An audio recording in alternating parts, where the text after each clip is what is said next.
Hello दोस्तों, एक बार फिर से आप सभी का स्वागत है अभिनय मैथ्स प्रो यूट्यूब चैनल पे। तो आज हम करने वाले हैं क्लास 12 फिजिक्स के मोस्ट वीवीआई ऑब्जेक्टिव क्वेश्चन, जो बिहार बोर्ड के लिए बहुत ज़्यादा इम्पोर्टेंट ऑब्जेक्टिव क्वेश्चन है। तो चलिए वीडियो को स्टार्ट करते हैं।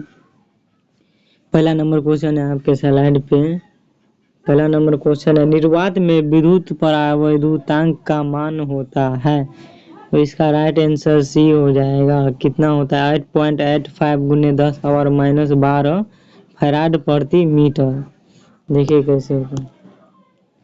ये निर्वात में आकाश का परावैद्युतांक को बोलते हैं एप्सिलॉन नोट। तो एप्सिलॉन नोट का मान होता है 8.85 गुने 10 पावर -12 फैराड प्रति मीटर। अगर पूछेगा 1/4 पाई एप्सिलॉन नोट का मान, तो 9 गुने 10 पावर 9 न्यूटन मीटर स्क्वायर प्रति कूलम स्क्वायर होता है 1/4 पाई एप्सिलॉन नोट का मान। ये सब मान जो है ध्यान में रखना है। चलिए दूसरा नंबर क्वेश्चन, विद्युत क्षेत्र का मात्रक होता है। ई बराबर फॉर्मूला होता है F/Q0। ई को बोलते हैं विद्युत क्षेत्र। यहाँ पे निकालेंगे बल का मात्रक क्या होता है? न्यूटन। क्यू का मान होता है कूलम। तो NC इनवर्स हो इसका राइट आंसर हो जाएगा। कितना होगा? NC inverse. या ये नहीं रहेगा तो ये फॉर्मूला होता है E बराबर dV/dx होता है। dV/dx। यहाँ पे देखिए V विभव है। विभव का मात्रक क्या होता है? वोल्ट। dx दूरी है, दूरी का मात्रक मीटर। तो वोल्ट पर मीटर हो जाएगा राइट आंसर।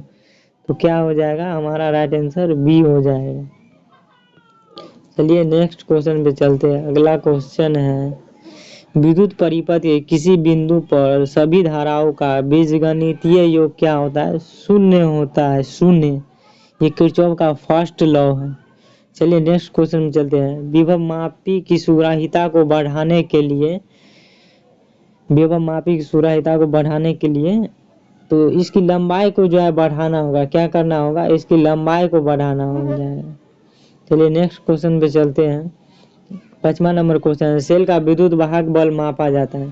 तो इसका राइट आंसर क्या हो जाएगा? विभव मापी से। क्या से? विभव मापी से। चलिए नेक्स्ट क्वेश्चन में चलते हैं। विद्युत परिपथ की शक्ति है, ये बहुत ज्यादा इंपॉर्टेंट क्वेश्चन है। तो इसका राइट आंसर बी हो जाएगा, V²/R। चलिए नेक्स्ट क्वेश्चन में चलते हैं। 7वां नंबर क्वेश्चन है, गतिशील आवेश उत्पन्न करता है। तो गतिशील आवेश है, एक समान रूप से चल रहा है, तो ये क्या उत्पन्न करेगा? विद्युत चुम्बकीय क्षेत्र दोनों उत्पन्न करेगा। अगर पूछेगा स्थिर आवेश उत्पन्न करता है, तो क्या बोलेंगे? केवल विद्युत क्षेत्र। विद्युत क्षेत्र। गतिशील आवेश पूछेगा तो दोनों उत्पन्न करेंगे। चलिए नेक्स्ट क्वेश्चन पे चलते हैं। 8वां नंबर क्वेश्चन, मध्यवर्ती धारा में महत्तम मान तथा वर्ग माद मूल मान के अनुपात है। इसका अनुपात देखिए कैसे निकालेंगे।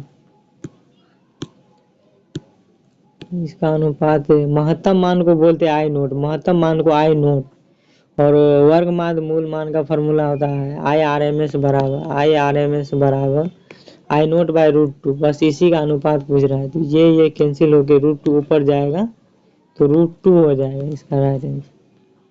क्या हो जाएगा? √2 हो जाएगा हमारा राइट आंसर, √2। चलिए नेक्स्ट क्वेश्चन में चलते हैं। 9वां नंबर क्वेश्चन है, निकेल है, तो इसका राइट आंसर क्या हो जाएगा? लौह चुंबकीय। लोहा, कोबाल्ट, निकेल लौह चुंबकीय। चलिए नेक्स्ट क्वेश्चन पे चलते हैं। 10वां नंबर क्वेश्चन है, किसी उत्तल लेंस का ऊपरी आधा भाग काला कर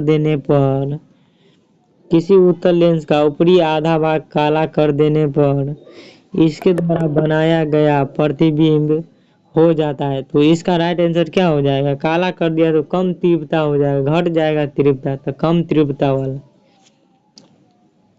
चलिए नेक्स्ट क्वेश्चन चलते हैं। 11 नंबर क्वेश्चन है, एक अवतल लेंस को पानी में डुबाने पर यह हो जाता है। तो इसका राइट आंसर क्या हो जाएगा? पानी में जब डुबाएंगे तो ये कम अपसारी हो जाएगा। क्या हो जाएगा? कम अपसारी। चलिए नेक्स्ट क्वेश्चन पे चलते हैं। 12 नंबर क्वेश्चन, जब प्रकाश से कांच में प्रवेश करता है तो इसका तरंग लंबाई या तरंग दैर्ध्य पूछेगा, ये घट जाता है। तरंग लंबाई या तरंग दैर्ध्य घट जाता है। हवा से कांच में दे देगा तब पूछेगा तरंग दैर्ध्य क्या हो जाता है? घट जाता है, हमेशा आंसर हो जाएगा। तो इसी उत्साह और उमंग के साथ फिर से मुलाकात होगी नेक्स्ट वीडियो में। तब तक के लिए बेस्ट ऑफ लक।